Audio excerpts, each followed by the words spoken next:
Hello and welcome to Fili Daily Vlogs. We are Fili Creative. I am Gus.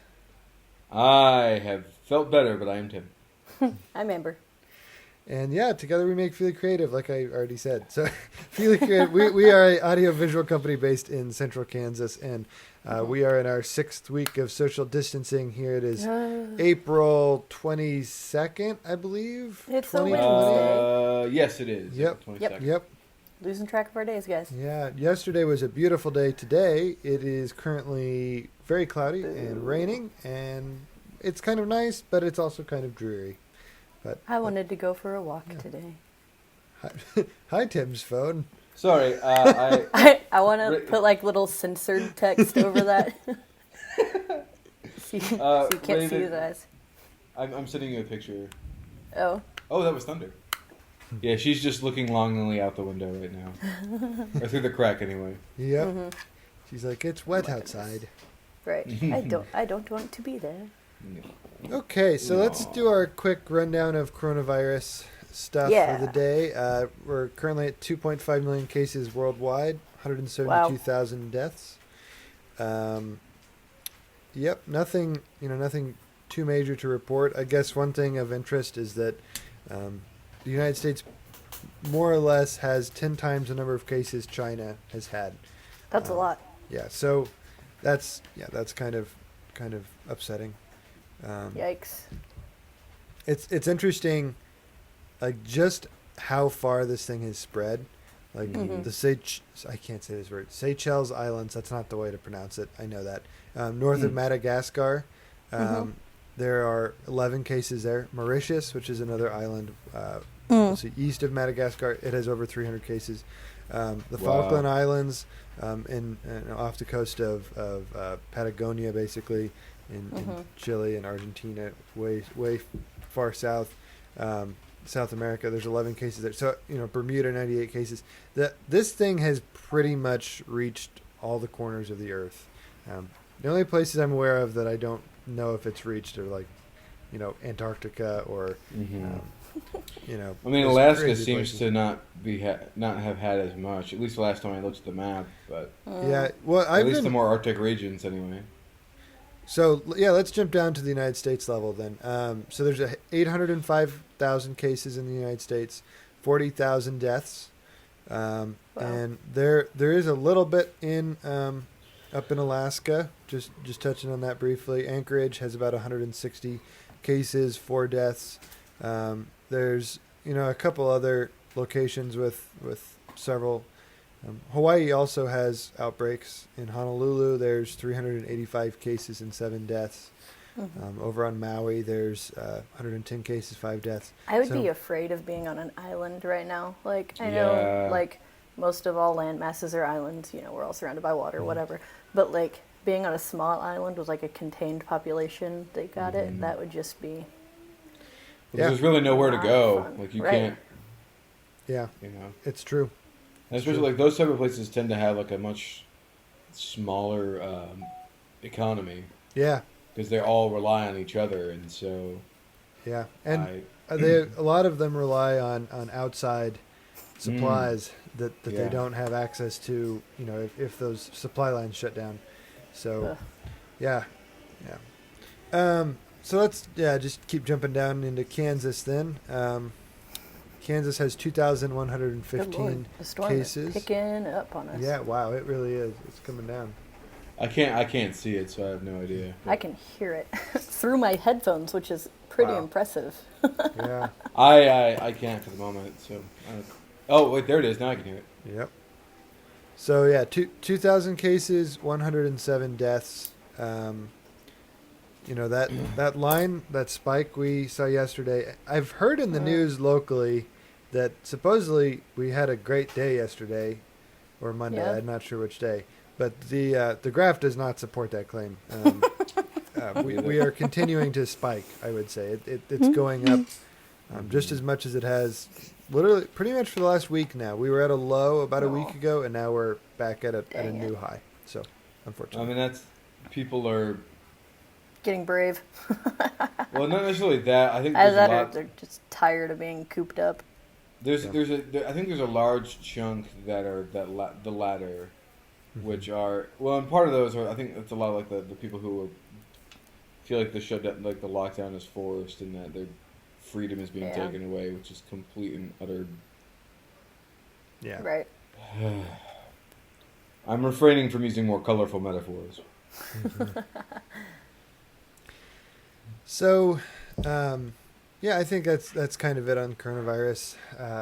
There's been some developments over the last 24 hours, but it's kind of more of the same. Yeah. There's the director of the CDC, who's been more or less quiet.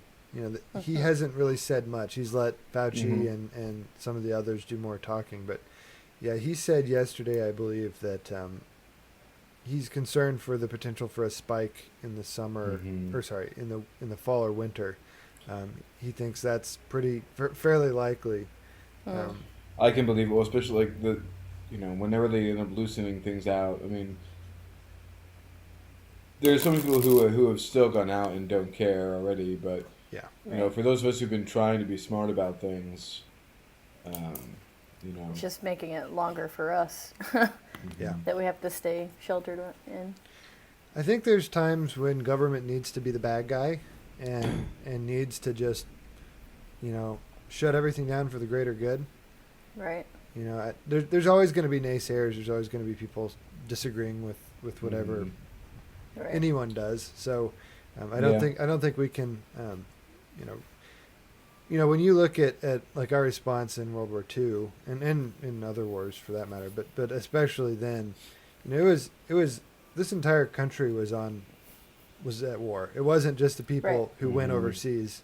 In the same way, this entire country is at war right now, and it's not just the people working in hospitals or the people that are sick. It's everybody, and I think we have a responsibility to ourselves and to each other to care enough about the common good to do what it takes to defeat the thing. Right. And that's hard. That's hard. It's hard to get that concept across to people who just refuse to believe it. That it even exists, really. Well, then you have like the people who are like the super hard conspiracy theorists out there who believe that we have lizard men overlords who are ruling over everything.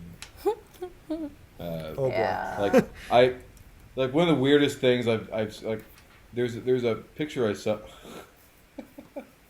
What's she doing now? Sorry, she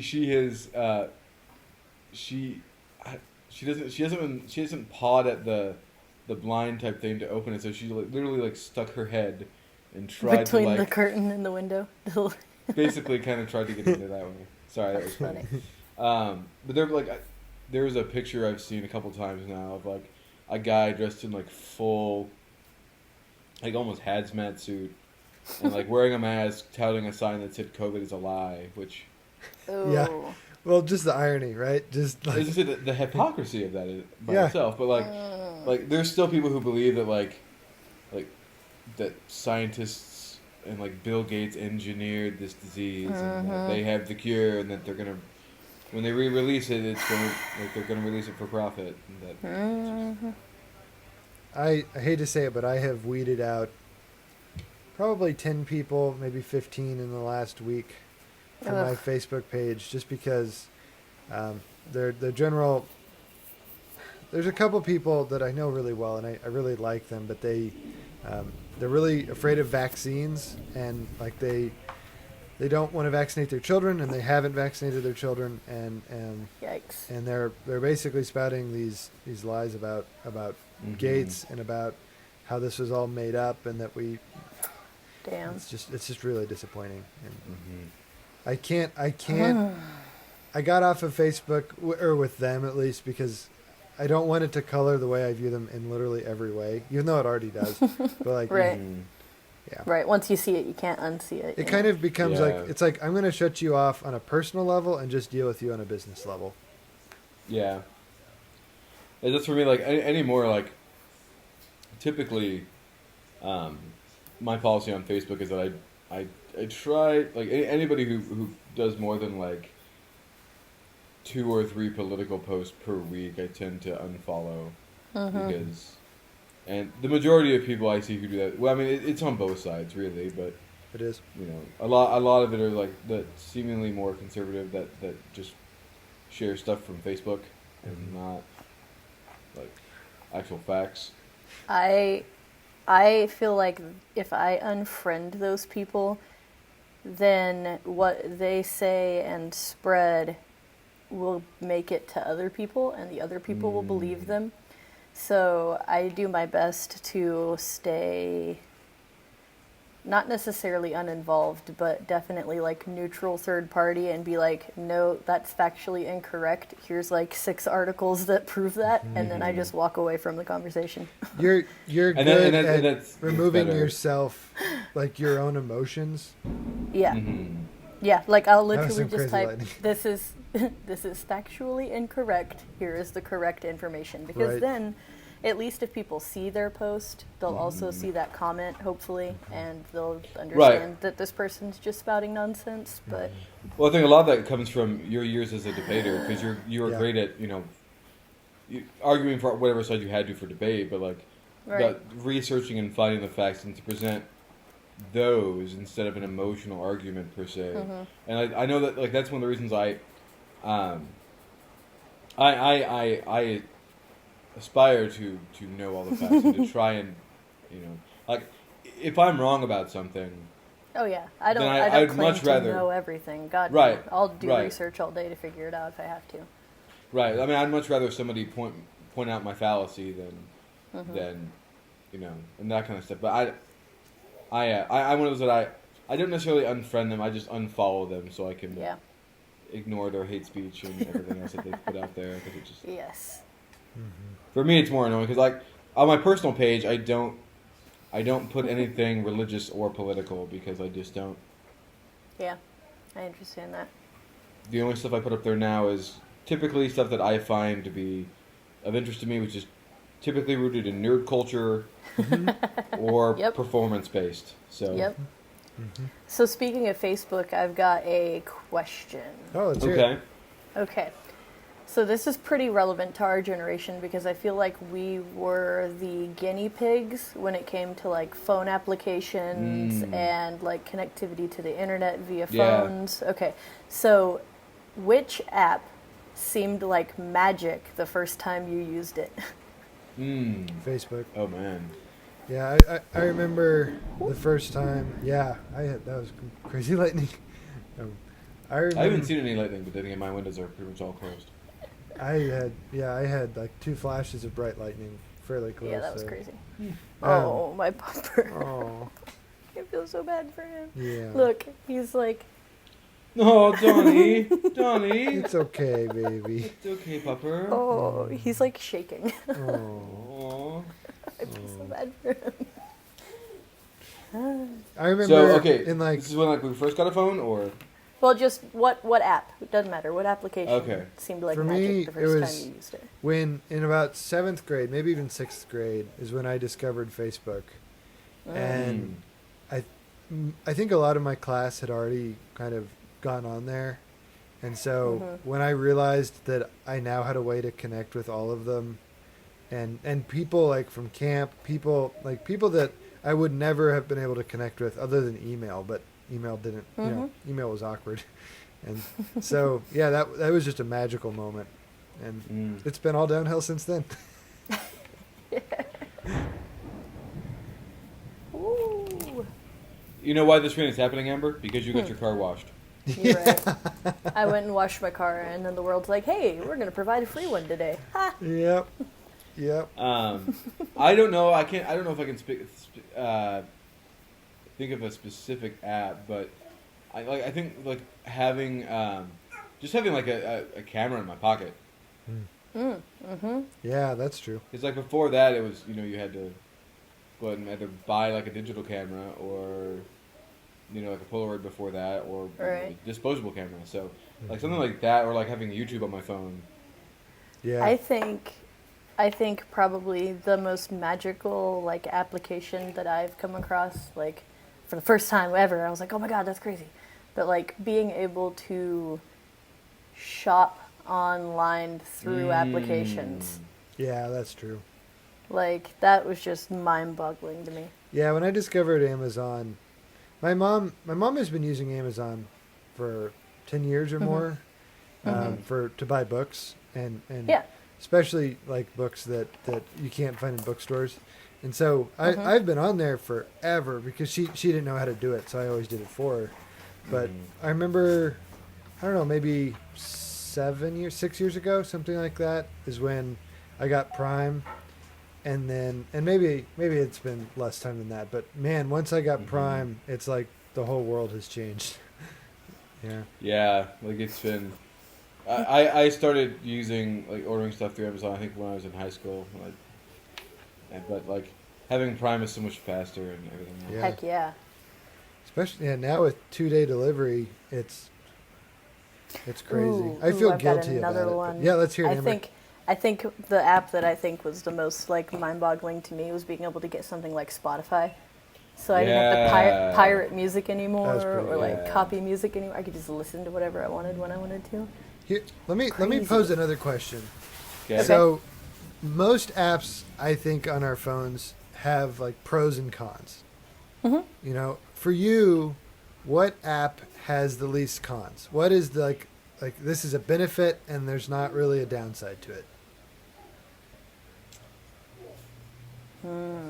I'll give you my answer. Okay. Apple Podcasts. And just podcasts in general. Like, Okay. because when I'm on that, I'm typically doing something else, so I'm not wasting time. And it's Right. Yeah, it's something that's increasing my knowledge of the world and it's entertaining me. And yeah, and it's much the same with music in all honesty. But the nice thing about podcasts is they're free, so I don't even have to pay for them. Yep. I could agree with that. I used one on my phone called Castbox. That's totally free. Like that one. I mean, that probably is one of the most that has the least amount of. I think it's Spotify for me, honestly, because like I can use it anywhere. I can plug it in my car, and I can listen to the music that I want to. Like I can plug it into my stereo at home. So that's why I just use my iPod, ancient iPod. The cool thing about Spotify, though, is you can make your own playlists for free, and you can put whatever you want on them. And the neat thing is I can plug my computer into my stereo, and I can use my phone as a remote. So I can skip or change songs and do whatever I want with my phone. Do you do Spotify Premium then? Nope, it's all free. Okay. Yep. Because I do the free version as well. I just don't use it that often. So. Yep. I love it. I got a question for you both. Yeah, let's hear it. What do you secretly hoard? Oh boy. I mean, mine is really no secret. It would be dice. Oh God, yeah. Every Saturday we sit down to play D&D, and I can hear over the mic just this avalanche of like hundreds of dice just being dumped out on the table. I have probably. We know it's Tim. I have probably 12 sets of dice, and you figure there are at least 7 dice per set. So. Right. It's that's a little over 100, right? Yeah. Oh, easily. Yep. So, if you saw my dice stack, it's hefty. Yes, it is.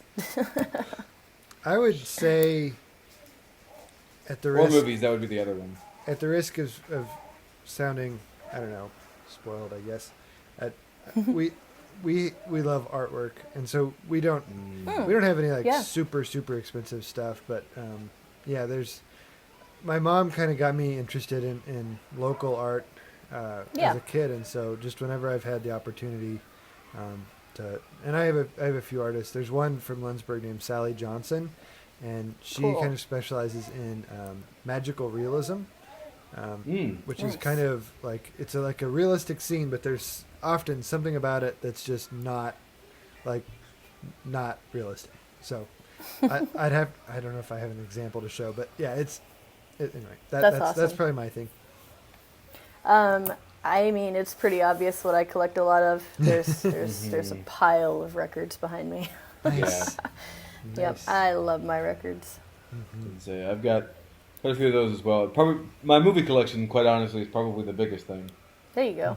I also have started to collect the wine corks that we cool. have been drinking, right? Because I think I want to make a cork board out of them. Yeah, wow. That's awesome. At least that's using it for something practical. I actually use those a little bit for mini painting. Yeah, that currently we have a few of them cut in half. We were using them as D&D minifigures because they're an inch around, and they're really easy to see on a camera. So while we're playing long distance, nice. Yeah, you can see them. Yeah, I use them for painting. So like I use some sticky tack, and we'll attach that to the bottom of the mini's base, and can attach it to the cork. So that way, I'm not holding onto the mini while I'm painting. So you do this number. Yeah, basically. I do also have an actual like holder for them. Nice. That's cool. That's made by Citadel. I have a small one, which I still do. I've got 2 or 3 minis at home I need to paint. But as you can tell, I need to paint mine as well. It's very gray. That's a cool one. I recommend getting I have no idea what it's called right now. I think it's the Adventurous like paint set or like the Monsters paint set. Like they're both made by Wizards of the Coast, I think, or at least put out by Wizards of the Coast. Right. They can be a little pricier, but they have like they both each come with a mini, and they kind of give you an idea of how to paint them and stuff. I had considered buying paint, but I need to compare the price of paint versus just having like Hero Forged make me one that's already painted. Yeah. Right, which is that official now? What? Hero Forged, because that was like a Kickstarter for them. That 2.0. I think it is because I got on there and I built a whole character and everything and priced it out. So. Okay, I was gonna say if you're only doing like one mini, it's fine. I mean, if you're getting into it more of like a hobby for like every. Then you should just buy the paint. Yeah, because like the whole reason I really got into it is because my brother. Actually, my brother's the whole reason I got into D&D as well. Like I'd done some kind of RPG stuff before, but he started playing D&D I think in college, and then through our both mutual love of board games and stuff, he kind of started getting me into it. I mean, we've never unfortunately been able to play together, but so he got me into that, and then he paints minis regularly. Like nice. I don't even know how many minis he has, but that was a big one. And what he's done looks legitimately beautiful. Like he's really good at it. Nice. And so I wanted to try kind of based on seeing what he was doing, and because I'd had some minis that I'd created of my own characters that I wanted to try, and so it's kind of just a nice relaxing thing to do every once in a while, like throw on the TV and paint for a few hours while you do that. I mean, I'm not by any means like fantastic at it, but I mean. You've seen what I've painted, so the 2 times we've been to Gen Con, I've always appreciated like you walk around Gen Con and it's noisy everywhere, and then you go like you'll be in like a hallway or you'll walk by a conference room where they're painting, and it's just silent. It's just totally quiet. I bet that's relieving. That's got to be like super satisfactory. Yeah, it's funny. So, yep. Well, do either of you have any more questions there? I've got one more. Yeah. One more. Sorry, I had it and I lost it. All right. What's your favorite room in your house and why? Ooh.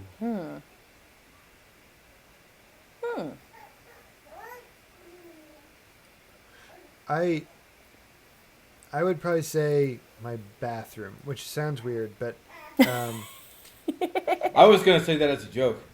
The reason is that, like, our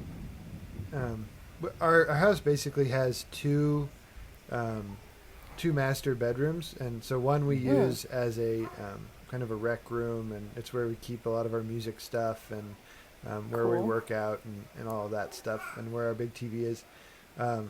And so that the bathroom that's off of that is my bathroom, and then Hannah has the actual master bathroom, and so I have my own closet, my own, like, it's just really nice to have all of my stuff in one area, so including my clothes, like, so really, if Hannah wanted to, she could just shut me in my bathroom, and as long as she slid me some food every once in a while, I should be just fine. Might need to put some entertainment in there of some kind, but. That's so funny. That's my answer. For me, it'd probably be my living room. I mean, I only have like 3 rooms, so Yeah.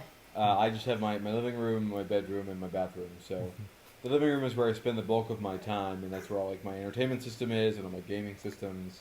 Yeah. So it would be my favorite room. Okay. I think my favorite room's the kitchen because I like to bake and Barnabas likes to cook, and so we spend a lot of time in there together and I mean apart, but we have a table in there and chairs so we can sit and like talk while the other person cooks or bakes, and you know, That's cool. it's nice. That's very cool. I like that. Okay, let's see. Let's get at least one more question in here. Okay. Let's see. I want you to choose between a who question or a what question. I'm gonna say what? Okay. What? What future year are you most looking forward to arriving? Any year that isn't this year. That's a pretty good answer. I would agree. Let's see.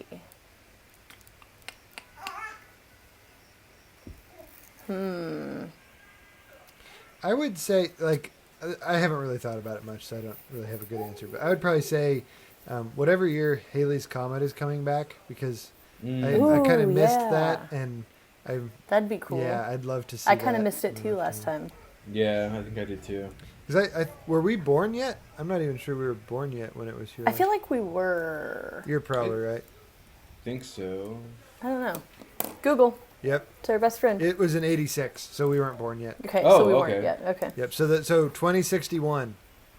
That's my year. Nice. Yep. All right. Only another 40 years. Yeah. Woo. Woo. I'll I be. think, Let's see. I'll be 67 Nice. when that Wow. happens. yeah. We can all get together as retired folk and go and watch Halley's Comet. Nice. I like it. What year am I most looking forward to? I would say probably like 18 years I from don't now. know. I was gonna say that, but I'm thinking more like at least 3 or 4 years from now, so we can like start going out and doing fun things that he like Yeah. remembers. Definitely. Oh, I think yeah. once Cadmus starts being able to remember things, that's the year I'm looking forward to. Yeah, That you can start forming. He can start forming memories with you. Yeah. Right. I'm excited for you. Yeah, that'll be wonderful. Okay, well, I think we'll wrap it there today. A little bit shorter Sounds today. good to me. Yeah, thank Yeah. you very much for tuning in to another episode, and happy Hump Day. Hope the second half of your week is even better than the first. And if you like this video, like always, hit like and subscribe. Hit that notification bell to be notified every time we post a new episode. And Yeah. for all of us here at Fili, thanks a lot for tuning in, and we will see you tomorrow. Bye. Bye. Bye.